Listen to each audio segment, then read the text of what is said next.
I'm Lena Morris, and this is the story of how everything began. I live in America, and though I never thought my life would turn into something that felt like a novel, the way it unfolded left me no choice but to tell it. Sometimes, when I look back, I wonder how one single season could hold so much weight. It all started with my brother's wedding. Noah, my younger brother, had always been the golden child in my parents' eyes. He was charming, funny, and the kind of person who seemed to land on his feet no matter the situation.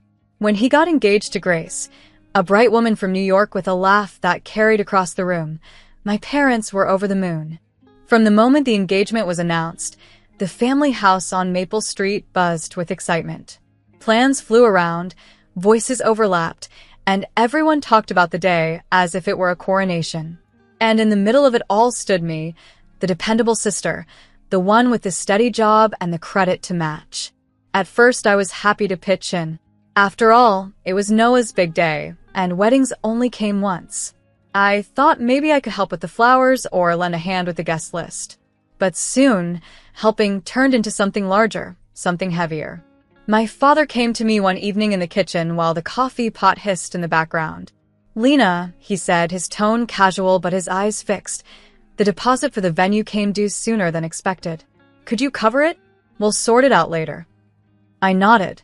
It was $10,000, a heavy sum but manageable, or so I told myself. I had some savings and I loved my brother. Then came the caterer, another $12,000. The florist wanted $6,000 for arrangements that seemed to vanish as quickly as they appeared. The band demanded $5,000, and there was no backup plan.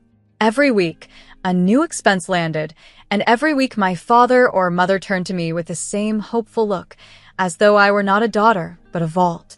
"Just this one thing, Lena," Mom would whisper, her hand brushing my arm. "You're so good at handling these things." By the time the wedding rolled around in April, I had poured $50,000 into the event. That number didn't seem real at first. I saw it only on paper, wired transfers from my account, receipts tucked into a neat folder. Yet the reality came to me during the wedding itself. The ballroom in downtown Chicago sparkled with chandeliers. Guests danced in their tuxedos and dresses, laughter floating like champagne bubbles. Noah smiled as if the world had given him everything he wanted, and in a way, it had. The photographer captured every kiss, every toast, every gleam of light. But in the corner of my mind sat that number, glaring, reminding me that every sparkle had been bought with my sweat. When the last guest left and the hall fell silent, I expected some measure of gratitude, or even just a word of acknowledgement. Instead, when we returned to our house on Maple Street, Dad leaned back in his chair, a half-smile pulling at his face. "Your work is finished, so get out of this house," he said. His voice carried not a hint of jest. The words crashed over me like cold water. For a moment, I thought he must be joking. I laughed, a hollow sound.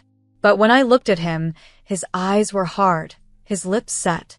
Mom, Helen, stared at the floor as if she were trying to vanish into the woods. Grace, my brand new sister-in-law, avoided my eyes altogether. Noah shifted uncomfortably, but said nothing. The silence confirmed it. They were casting me out. Something inside me cracked then. I had just spent every dollar I had saved, not on myself, not on some dream of mine, but on their dream. And their repayment was exile. I didn't argue. I didn't plead. I simply walked to my room, pulled a small suitcase from the closet, and began to pack. Clothes, a notebook, a pair of shoes, and the folder with all the receipts. That was all. I left the rest behind. The night air outside was cool, the kind that slips under your coat and makes you shiver. I stepped onto the porch and down to the street, realizing I had no keys, no real place to go. My life felt like it had been reduced to a bag and a bruised heart. But then, in that moment of despair, one name came to mind: Mia. Mia had been my closest friend since college, the kind of friend who always picked up the phone no matter the hour. I called her, my voice trembling as I asked if I could crash for a while. Without hesitation, she said, "Of course. Come over." Her apartment was a small, warm place 2 neighborhoods away. When I arrived, she brewed coffee, set a blanket on the couch, and listened. She didn't interrupt as I spilled everything: the costs, the laughter, the cruel dismissal. When I finished, she leaned back and shook her head. "You handled everything," she said softly. "Why are they pushing you out?" I didn't know how to answer. The words knotted in my throat. Instead, I reached into my tote and pulled out the folder. Inside, nestled between receipts, was a different set of papers, the mortgage loan agreement I had signed months before. Dad had begged me then, too. "We need you on this, Lena," he had said. The house was in danger of foreclosure, and his credit was poor. Mine was strong, so I had agreed to co-sign. I thought I was saving the family, keeping the roof over all our heads. He had promised to make the payments every month, swore up and down that it was temporary. But I had read the fine print more carefully than he ever did. There, in small print, was a clause that made me the responsible party. If payments were missed and left uncured, the title of the house would transfer to me. At the time, I thought nothing of it. I trusted him. I trusted them. But sitting in Mia's apartment that night, with the sound of traffic outside and a cup of coffee cooling in my hand, the truth settled in. They had cast me out of a house that, by law, was tethered to me more tightly than to them. They had no idea. I leaned back against the couch, the folder heavy in my lap. "They don't know what they've done," I whispered. Mia frowned, her brow furrowed. "What do you mean?" I shook my head slowly. "You'll see. They think they've ended me, but the story isn't finished yet." And with that, the first chapter of my life's most difficult journey closed. I had lost $50,000, lost the home I thought was mine, and lost the people I had trusted most. But tucked inside that folder was a secret they had overlooked, a truth that would come back to their doorstep sooner than they could imagine. When I left Maple Street that night, all I had with me was a suitcase and a folder that felt heavier than the bag itself. Inside were the receipts for Noah's wedding, but tucked deeper were the loan papers that my father had once begged me to sign. I don't think he even remembered the details. To him, it was just another piece of paper, another deal he'd wriggled his way through. But I had read every single line, and I knew what those pages could mean. The agreement had been born out of desperation. Months before the wedding, the bank had been circling like vultures. My father's debts had piled high, the old house on Maple Street was close to foreclosure, and his credit was a graveyard of missed payments. When he came to me, his words dripped with urgency, but also with pride. "You're the only one who can do this, Lena," he said. "You've got the job, the credit score, the name the bank trusts. Sign with me, and we'll save the family home." At the time, I thought of Mom, of the cracked paint on the porch, of the family photos still nailed to the hallway wall. I thought of Noah, who had always believed that house was eternal, untouchable. So I said yes. I signed my name beneath his, not realizing that in doing so I was laying the groundwork for a storm no one else could see. The clause that changed everything was tucked neatly into the middle of the agreement. It wasn't highlighted, it wasn't bold, but it was there in black and white. If the payments were missed and remained uncured, the responsibility shifted to the co-signer. And not just the debt, the title itself. Ownership, legally and fully, would move into the hands of the person who kept up the obligation. At the time, the banker, a sharp-faced man named James Wright, explained it simply. "It's protection," he said. "The home should always belong to the one who's actually paying for it." I remember nodding, believing that was reasonable. After all, Dad swore he would never miss a payment. I thought I was backing him, not replacing him. But as I sat on Mia's couch weeks later, with the papers spread across the coffee table, the reality hit me like a tidal wave. He had already missed 2 months. The bank had already issued a cure notice, and no one at Maple Street had bothered to open the envelope. Mia sat beside me, her eyes skimming the pages while her hand tightened around a mug of coffee. "This looks serious," she whispered. Her apartment was small, the kitchen table wobbled, and the walls were thin enough to hear her neighbors. But at that moment, it felt more like home than the house I had just left. I stared down at my signature, neat and certain, and I felt a strange mixture of dread and power. Still, I needed clarity. I needed someone who understood the law, someone who could tell me whether I was clinging to false hope. That's how I met Ava Brooks. She was a lawyer recommended by a coworker, the kind of woman who walked into a room with confidence stitched into every step. She wore simple clothes, no fuss, but her eyes were sharp as glass. We sat together at Mia's wobbly kitchen table. Ava laid the papers out carefully, reading them line by line. Her silence was steady, almost unnerving. Finally, she looked up at me. "You understand what this means, don't you?" she asked. I nodded, though my throat felt tight. "If they don't pay," I said slowly, "the house becomes mine." "That's right," Ava confirmed. Her tone carried no judgment, only fact. "And from what I can see, they haven't paid in 2 months. That means the process has already begun. Once the grace period expires, title rights fall to you." It was strange, hearing it spoken aloud by someone else. Part of me felt vindicated, another part terrified. I had been cast out of a house that might, in just weeks, legally belong to me. The irony was sharp enough to cut. Ava leaned back, tapping the papers with one finger. "But listen carefully, Lena. This isn't just about paper. This is about proof. You'll need the bank statements. You'll need the cure notice. You'll need a clean record that shows you stepped up when they stepped out." So we gathered evidence. We called the bank, and we printed statements. Page after page showed what I already knew: silence where payment should have been, empty lines where money should have flowed. 2 months unpaid. The third is on its way to the same fate. Ava highlighted each one, stacking them neatly. "They've ignored reality," she said. "But reality won't ignore them." That night, after Ava left, I stood by Mia's window and looked out at the city. The lights blinked like 1,000 tiny promises, some fulfilled, some broken. I thought of the little globe I once kept on my desk, the one I used to spin when I was a girl. My finger would land on Europe, and I would imagine myself wandering its streets, free and far away. Back then, the world seemed wide. Now, standing in America with a broken heart and a folder full of papers, the world felt narrower, but sharper too. I wasn't dreaming of escape anymore. I was staring at the truth, that my father's laughter, my brother's silence, my mother's downcast eyes, they had all been built on the belief that I would never fight back. That I was soft, dependable, the one who gave without question. But here, in the hum of a borrowed apartment, I realized something. This wasn't about vengeance. This was about survival. I placed the folder back in my bag, zipped it shut, and whispered to myself, "They forgot the paper. They forgot me." And with that, a new kind of fire lit inside me. The house on Maple Street was no longer just theirs. It was tied to me, to my name, to my future. They could laugh. They could push me out. They could pretend I was nothing more than a wallet that had run dry. But the law, cold and unyielding, was on my side. I didn't know yet how it would all play out.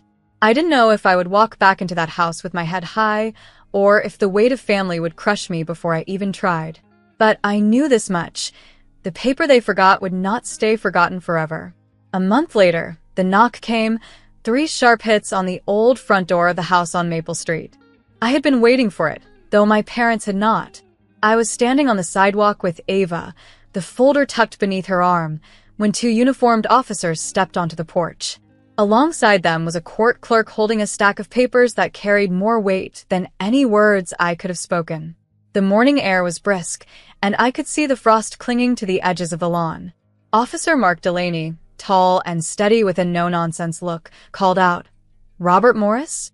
My father opened the door, still in his robe, the same confident posture he had always carried, as though nothing in the world could touch him.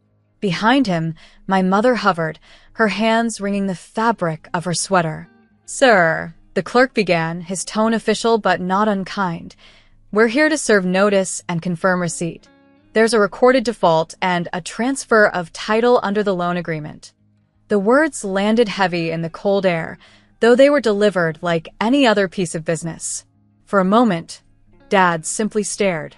His jaw tightened, his eyes narrowing as though he could glare the papers out of existence. Then he scoffed, his voice loud and sharp. "This is my house." His eyes swept past the clerk and the officers, landing squarely on me standing at the edge of the walkway. His expression changed, fury mixing with something else, betrayal. "What did you do, Lena?" My heart pounded, but I kept my voice steady. "I paid, and then I read," I told him. "You didn't." Silence hung for a moment, broken only by the sound of a car pulling up at the curb. Noah's old sedan screeched slightly as he parked, the exhaust puffing white into the morning. He stepped out quickly, his tie loose around his neck, his expression confused. Grace followed, pulling her coat tightly around her as the wind whipped across the street. "What's going on?" Noah asked, jogging toward the porch. He glanced between the officers, the clerk, and me, his voice pitched high with panic. Grace stayed behind him, her arms folded, her eyes scanning the scene like an outsider who had stepped into a play she hadn't agreed to watch. The clerk stepped forward, holding out copies of the notice. "Missed payments, no cure. Transfer of ownership," he said plainly. He placed the documents into Dad's unwilling hands. The legal language was simple enough for anyone to understand, even without a lawyer standing nearby. I could see Dad's fingers shaking as he held the pages. His face turned red, his lips pressed thin. "This is a trick," he muttered. He turned to Mom, who stood just behind him, her face pale, her eyes darting between us. She whispered his name, Robert, but he brushed her off with a wave of his hand. The officers didn't move aggressively. They didn't need to. Their presence was enough, a reminder that this wasn't a negotiation. This wasn't another family argument that could be swept under the rug. This was the law coming to their door. Noah finally turned toward me. "Lena, what is this? What are they saying?" I met his eyes, and for once, I didn't soften my words. "It means the house is mine now, Noah. Dad didn't pay the loan. The agreement made me the responsible party. They ignored it. I didn't." He looked stunned, his mouth opening and closing as if words would come but never did. Grace tugged his sleeve gently, her voice low. "She's right, Noah. Look at the papers." The porch suddenly felt smaller, the rail lower, the steps narrower. I had grown up running up and down those steps, sitting on that porch swing in the summers, watching the seasons change. Now, it felt tired, worn, almost ashamed. Even the blue paint on the front door seemed duller, as though it knew what was happening. Dad's anger finally broke into words. He turned on me, his voice booming. "You think you can come here with your papers and your lawyers and take what I built? This is my house. I raised you here. I put food on this table. You don't get to walk in and claim it like some prize." I held my ground. "You didn't pay, Dad. You let it slip away. You signed the same papers I did. You knew the risk. I didn't trick you. I read what you refused to. And now this is the result." For a moment, I thought he might explode. His fists clenched, his shoulders tensed. But then his anger crumbled into something else. Defeat. His shoulders sagged, and he dropped the papers onto the console table in the hallway. He couldn't even look at me. Mom stepped forward then, her voice soft and trembling. "What happens now, Lena?" she asked, her eyes wet. Her question wasn't sharp, wasn't defensive. It was weary, the voice of a woman caught in a storm too long. I glanced at Ava, who gave me the smallest nod of reassurance. I took a breath. "What happens now is up to you," I said. "I'm not here to throw you out today. But I am the owner now. Things will change. They have to. No more secrets, no more unpaid bills. If you want to stay, there will be rules and there will be rent. If not, you'll need to move out." The words felt surreal even as I said them. I had been the daughter cast aside, told to get out, dismissed like an afterthought. And now I was standing here, the legal owner, dictating terms. The irony was bitter, but also strangely liberating. Noah finally spoke again, his voice quieter than before. "Lena, we didn't know." I nodded. "That's the problem. You didn't want to know." The clerk gathered his papers, the officers gave a polite nod, and slowly, they stepped away from the porch, leaving the silence behind.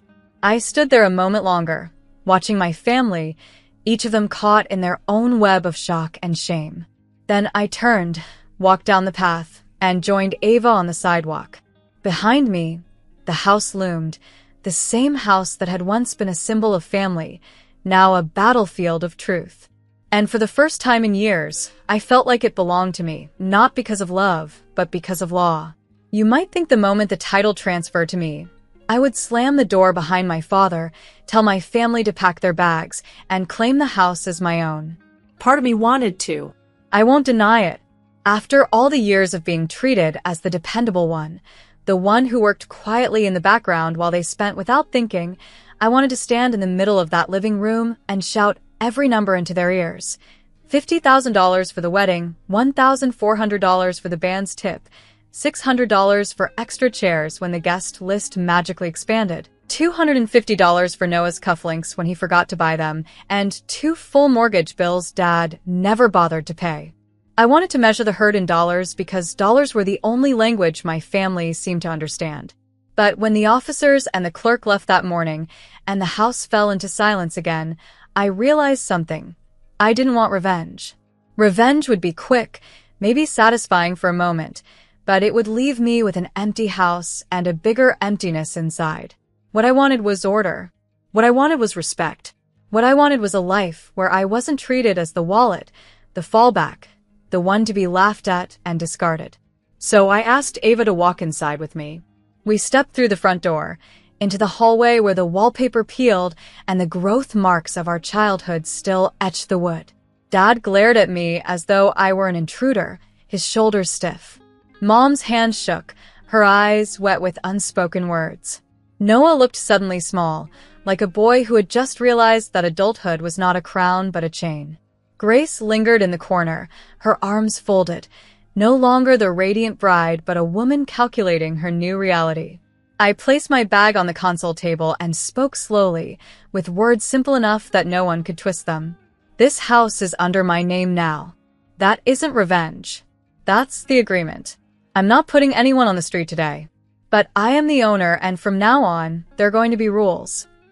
They all stared at me, as if waiting for me to crack, to laugh and say I was joking. But I didn't. I pulled a printed plan from my folder and laid it flat on the table. Rent, I said, tapping the page. Due on the 1st of every month. Enough to cover the loan and upkeep. A clean ledger. No excuses, no secrets. If you refuse, you'll have 60 days to move. If you agree, you can stay. But you'll live under order, not chaos. And I'll repair the roof, fix the porch, and repaint the walls. This house can survive, but not the way you've run it. Dad let out a short laugh, a sound filled with disbelief, but it faltered halfway through.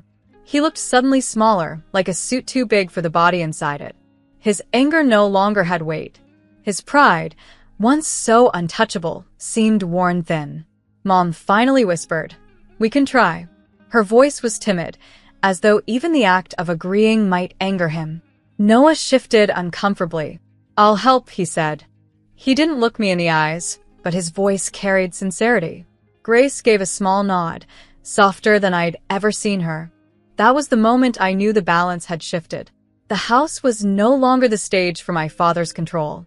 It was mine, not in the sense of ownership alone, but in the sense of responsibility. The officers hadn't just delivered a notice, they had delivered a turning point. The following weeks were uneasy. Dad stomped around, muttering under his breath, his pride bruised more than his finances.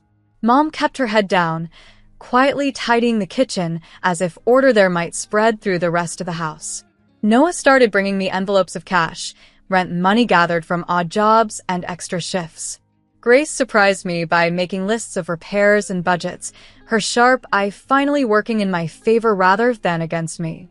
Then 1 month later, I checked my bank account and saw the first rent payment land.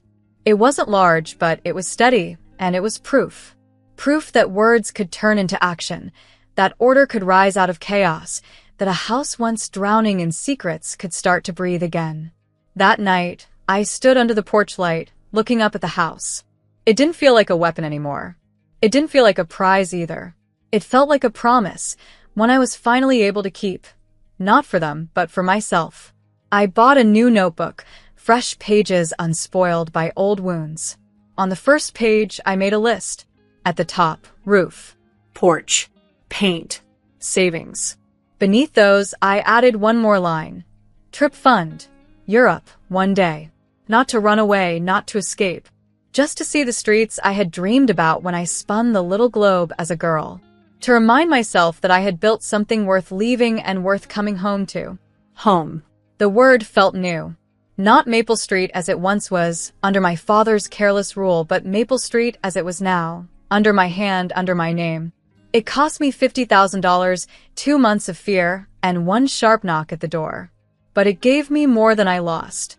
It gave me a life I could own in law, in dollars, and most of all, in truth. And that, in the end, was worth every cent.